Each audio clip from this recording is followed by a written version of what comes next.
Welcome to the Pepperl+Fuchs Basic Training on Inductive Sensors and Connectivity.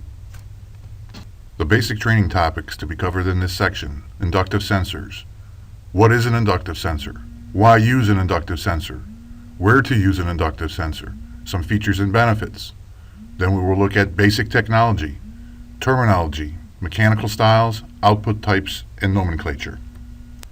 The basic training topics under connectivity: we will be looking at cord sets to use with sensors, available styles, benefits of cable types, and nomenclature. Proximity sensor is a generic term for sensors that can detect material or objects that are within a defined sensing distance of the sensor. Here we see various product technologies that would fall under the definition of a proximity sensor. An inductive sensor is a sensing device that detects metal objects that come within a defined distance of the sensing face. Inductive sensors are commonly referred to as inductive switches or proximity sensors.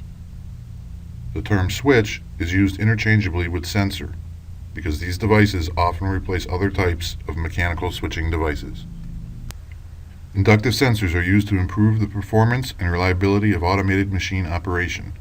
These sensors provide speedy and accurate feedback about target detection so that the control system can properly coordinate machine operation sequences. Inductive sensors, because of their reliability, repeatability, and detection speeds, are the preferred choice in factory automation equipment. Prior to the implementation of inductive proximity sensors in factory automation, many machines use mechanical switching devices to monitor machine sequencing. These mechanical switches were the workhorses for many factory machines, but had some disadvantages because of their mechanical nature. Since object detection was based on physical contact with the target, object damage could occur as well as switching level damage. Moving parts, including the mechanical levers or push rods, as well as the internal switching element, were prone to wear, and the contacts and housings were prone to contamination. When comparing the characteristics of an inductive sensor versus a mechanical switch, we can see the following differences. Inductive sensors have major advantages in applications where switching load currents are relatively low and solid-state non-contact detection is preferred. Where mechanical switches still hold some advantages are in applications requiring high current switching capability and no voltage drop or leakage current. These differences may or may not be important in the application of the switching device, but typically you will find that modern machines are designed with 2 or 3 wire inductive proximity sensors in mind as the preferred detection device because of their being non-contact and highly reliable in operation. So what can we identify as some of the key benefits of the inductive sensor when compared to a mechanical switch? First, we know that it functions without contacting the target object. Second, we see that it has no moving parts to fail or wear out. Third, it offers a completely sealed design to protect the electronics from moisture or vibration. Fourth, because of its solid-state output technology, it provides fast switching frequencies for more advanced machinery. From the diagram, we can see the basic components of the inductive sensor. The electronics parts of the inductive sensor include the circuit assembly and the inductive coil system. The main mechanical components of the inductive sensor include the housing, plastic face, back cover, and resin filling, which encapsulates the electronic components. The electrical connection to the system is done either by an integral cable or by connection to a standardized connector. As shown here, the electronic circuit functions of an inductive sensor include the inductive coil system, oscillator circuit, trigger or threshold detector circuit, and output circuit.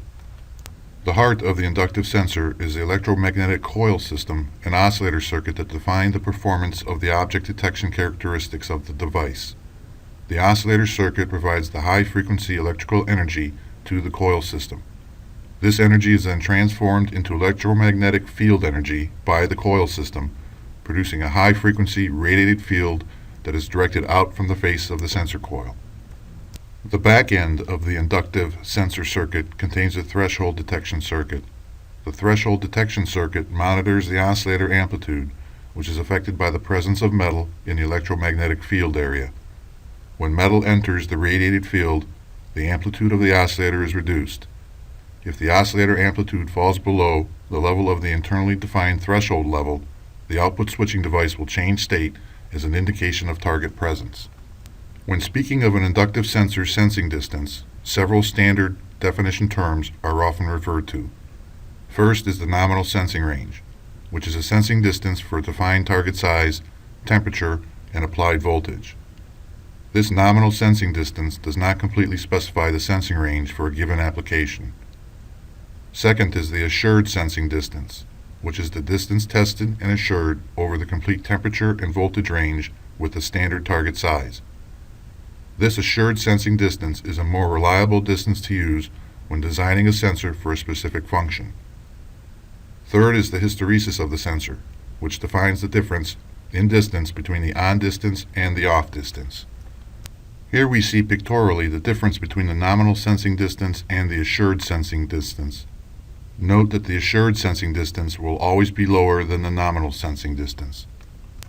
Here we see pictorially the definition of hysteresis. Note that the on distance is the position when the sensor will change into the active state. When the target is moved away from the sensing face, there will be a position where the sensor will change to the inactive state. The difference between these two distances is defined as the hysteresis, and it is designed into the sensor so that output chatter or instability can be minimized when the target is at the activation distance. Here we see an example of how the sensing definitions are applied to a basic inductive sensor. The NBB10 30GM50 E2 is a standard Pepperl+Fuchs inductive sensor with a defined sensing range of 10 millimeters. In this case, the standard sensing distance is 10 millimeters. The assured sensing distance is 8 millimeters, and the hysteresis is 0.5 millimeters. Since the assured distance is defined based on multiple factors, including supply voltage and temperature, it is common to have a sensor that triggers at a distance greater than the assured distance. The assured distance only defines the position where a sensor is guaranteed to activate if the sensor is operated over the complete temperature range. When thinking about sensor activation, we should also consider how the target approaches the sensor activation area. There are two main ways that the target can approach. The first way is shown in this slide and is the basis for all prior discussions about sensing distance. When thinking about the radial approach and the mechanism in which the inductive sensor detects the metal target, we can see that the radial activation point will be affected by the axial distance that the target is from the sensor face. Looking at target position 1 relative to target position 2, the sensor will activate sooner for target position 2 as it moves in a radial path. This is because when the target is closer to the sensor face, it will trigger the detection threshold with less metal coverage over the sensor face. As we discovered in earlier slides, the real detection distance can be in a range from nominal to assured, but a standard target is guaranteed to activate the sensor at a minimum distance of assured over the specified temperature and voltage range of the sensor. The trigger position adjustment is defined at the time of production and ensures that the minimum distance assured is guaranteed for the complete sensor operation range.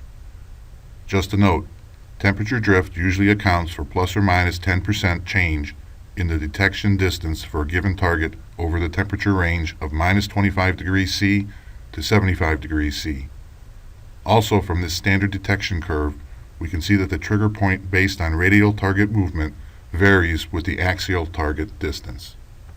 The next topic we will address deals with things that can affect the real application sensing distance of an inductive sensor.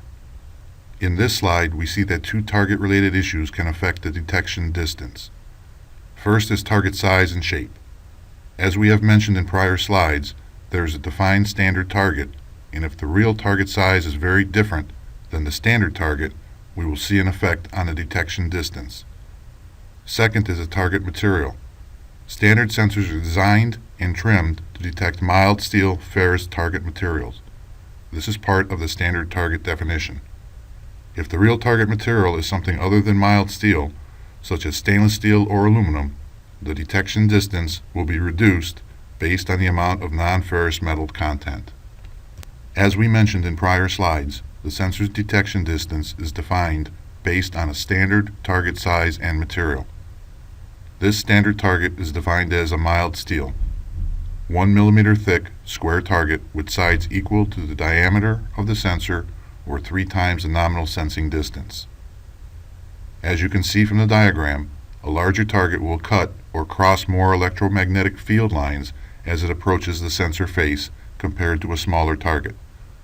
This action increases the damping and reduction of the oscillator amplitude, which causes the output to trigger at a greater distance. The smaller target will need to get closer to the sensor face to achieve the same damping effect of the coil and oscillator circuit. Here in this diagram, we show that the detection distance of the target is also a function of the target metal type. For a given sensor, the mild steel target will have the greatest sensing distance, followed by stainless steel. The copper target will have the shortest. The sensing distances are shown relative to each other by the numbers in the reduction factor table. Here we can see that with a standard sensor, an aluminum target will be detected at 40% of the distance of detecting a standard ferrous mild steel target. At this point, we would like to mention that there are inductive sensor technologies that are not affected by the type of target metal. If a sensor is required that can detect both mild steel and aluminum at the same distance, in effect a reduction factor equals 1 for aluminum, we can offer our reduction factor 1 inductive sensors. Just some general statements about the sensing distance of inductive sensors. The sensing range is directly related to the diameter of the coil system and therefore the outside diameter of the sensor. Therefore, the larger the sensor, the greater the sensing distance. Another factor that relates to sensing distance is whether or not the sensor is a shielded or unshielded design type. Unshielded sensors offer longer detection distances than shielded sensors. This we will discuss more in coming slides. Since inductive sensors are designed to activate when metal enters into the electromagnetic field, it only makes sense that the sensor mounting could play a role in the performance of any application. To provide flexibility in applications and optimization of sensing distance versus sensor diameter for various applications, sensors are designed with different mechanical structures. These different structures accommodate the trade-offs when specifying inductive proximity sensors. Some common terms that you may see when discussing inductive sensors are shown on this slide. As we can see, flush, shielded, and embeddable all refer to one type of mounting condition where the sensing surface can be flush with surrounding metal. Non-flush, unshielded, and non-embeddable all refer to one type of mounting condition where the sensing surface must have a metal-free zone surrounding the sensing area. Quasi-embeddable mounting refers to a type of mounting condition where the sensing surface must extend out beyond any metal mounting surface. We will see this demonstrated pictorially on the next slide. Here we can see the mounting condition pictorials, which also show the features and benefits of each sensor style. Embeddable sensors have shorter sensing distances relative to the same size non-embeddable or quasi-embeddable sensor, but provide a flush mount in metal that offers protection from side impact in the application. Non-embeddable sensors have the longest sensing distances relative to the same size embeddable or quasi-embeddable sensor, but require a metal-free area around the sensor face, making them susceptible to side impact in the application. The quasi-embeddable is a third construction that brings the advantages of longer sensing distance to a semi-flush mounting arrangement. Another mounting requirement defines the distance that two inductive sensors must be separated by to avoid possible electromagnetic interference. As shown in the slide, we recommend that two similar flush mount sensors should be separated by 2 times the sensor diameter, and two non-flush sensors be separated by 4 times the diameter. The reason for this is that the electromagnetic fields could interact if the oscillator frequency of 2 adjacent frequencies are matched very closely. The inductive sensor comes in several general application output types. Most common for new machinery and equipment are the DC types, and most typically these are the 3-wire DC PNP models. For older machinery, replacement parts, and standalone equipment with only an AC power source, customers will select AC or AC-DC output types. The most common inductive sensor output type is the 3-wire DC PNP output. As shown in the diagram, this output supplies voltage and current to the connected load. For the normally open PNP output, the load is connected to plus voltage when the sensor is activated. For the normally closed output, the load is connected to the plus voltage when the sensor is deactivated. Also available for the inductive sensor output type is the 3-wire DC NPN output. As shown in the diagram, this output connects the load circuit to 0 volts when active. For the normally open NPN output, the load is connected to plus 0 volts when the sensor is activated. For the normally closed output, the load is connected to plus 0 volts when the sensor is deactivated. As we can see from the slide, the 4-wire DC sensors offer the same output as the 3-wire sensors, but they include both output states in the same sensor package. See that the models include both the normally open and normally closed outputs. This gives the customer the ability to select one sensor model and use the output state that is appropriate for the applications. As you can see, these 4-wire DC sensors are available in both PNP and NPN type outputs. For sensors with integral cable, the International Standard 3-wire DC inductive sensor wiring defines the brown wire as the plus voltage connection. The rated operational voltage of the sensors is from 10 volts DC to 30 volts DC, but you will find that 24 volts DC is the most common supply voltage in applications. The blue wire is defined as the power supply common or 0 volt connection, and the black wire is the standard output wire connection. For sensors with integral M12 or M8 connectors, the 3-wire DC inductive sensor wiring is defined as pin number 1 equals plus voltage connection, pin number 3 equals power supply common or 0 volt connection, and pin number 4 is your output connection. Conveniently, the wiring color code extends to the external cable connections when using a cord set with a sensor that has an integral connector. Here you can see that when using a 3-wire or 4-wire cord set, the wiring colors to be connected for the sensor are the same: brown, blue, and black. When using a 4-wire DC sensor, the connection convention follows the 3-wire connection color code with the addition of the 4th white wire, which connects the second output signal. Here you can see that when using a 4-wire cord set, the wiring colors to be connected for the sensor are brown, blue, black, and white. Up to this point, we have discussed the basics about inductive sensor technology, construction, mounting, and wiring. Now we will briefly explain the Pepperl+Fuchs inductive sensor basic nomenclature.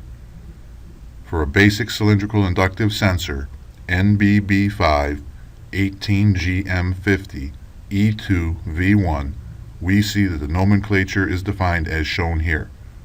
And we see that the first 4 characters define the sensor type: N for inductive, series, B for basic, B for shielding, where in this case the part is embeddable, and 5, the nominal sensing range.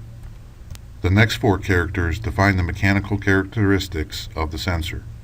Here we see that the sensor diameter is 18, the housing type is threaded, G, the material M is nickel-plated brass, and the housing thread length is 50. Just as a note, this nomenclature is for cylindrical sensor types, and other rectangular sensor types have slight variance to the nomenclature structure. Most notably, character 5 defines the housing style for standard Pepperl+Fuchs housing types. The last 2 characters in the sensor nomenclature define the output type. Here it is E2 for PNP, normally open, and the output connection type V1 for an M12 connector. Just to reinforce the basic nomenclature of the cylindrical sensor family, we can show the most basic differences for a series of parts. Here we can physically see the difference in the sensors based on the model number change. Sensors with B in the 3rd position are embeddable, while sensors with N in the 3rd position are non-embeddable, as shown by the extended coil cap beyond the threaded body. Sensors with V1 on the end, position 10, have built-in M12 connectors. Sensors without V1, i.e. blank in position 10, have integral 2-meter PVC cable. Up to this point, we have discussed the basics about inductive sensor technology, construction, mounting, wiring, and nomenclature. Now we will briefly show the variety of the Pepperl+Fuchs inductive sensor product line. Inductive sensors come in a variety of shapes and sizes. We will not try to explain all of the models in detail, but only show you the differences between some of the family housing styles. These are 4 of the main housing types, although there are many more depending upon specific applications. The most common is the cylindrical style housing, an industry standard, while the second most common are the variety of rectangular styles. Then there are special housing styles for specific applications. These housing styles include the ring and slot sensor styles. The inductive sensor is very often selected based on the housing style. The housing style is important because the machine or application is limited as to where you can mount the sensor. The most common sensor housing style by far is the cylindrical shape. Available in many different diameters and housing lengths, these sensors provide the widest assortment of products and solutions for your customers' needs. As we can see from the image, the sensors come with cables, connectors, and in various sizes.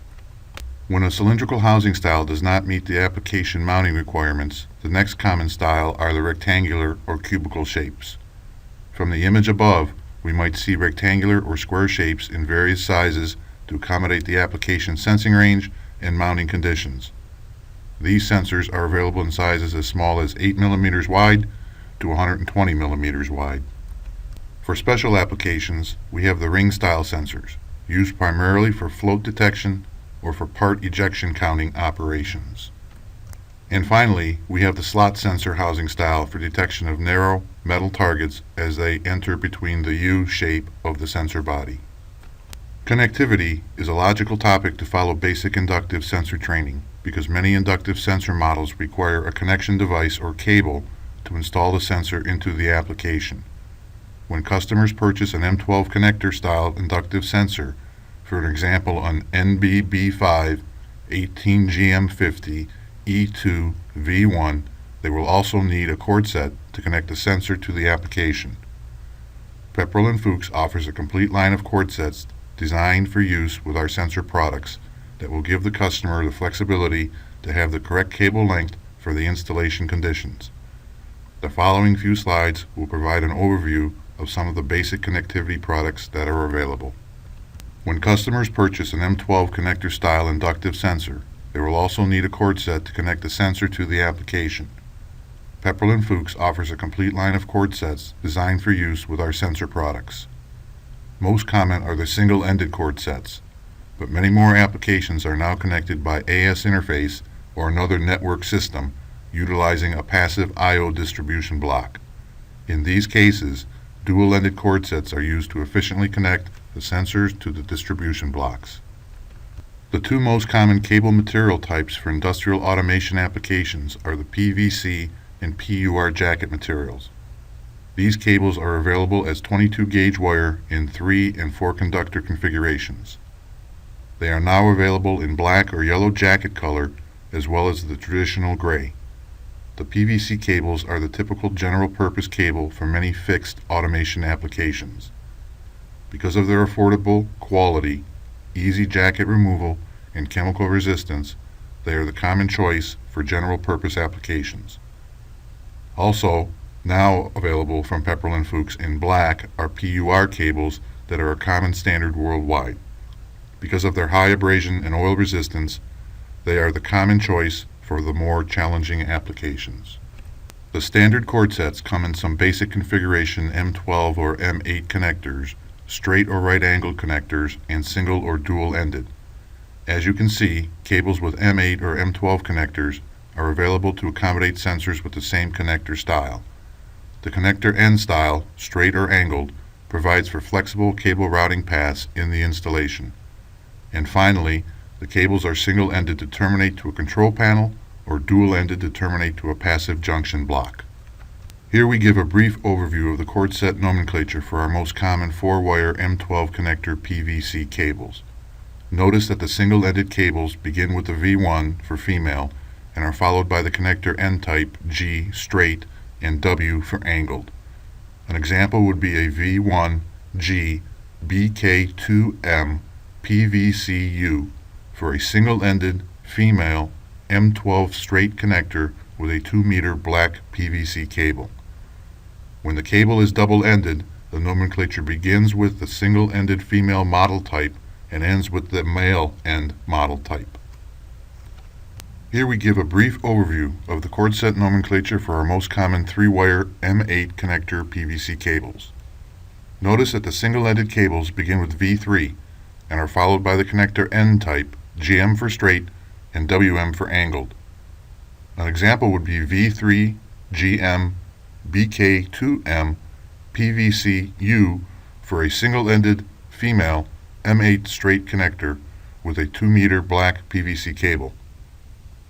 When the cable is double-ended, the nomenclature begins with the single-ended female model type and ends with the male end model type.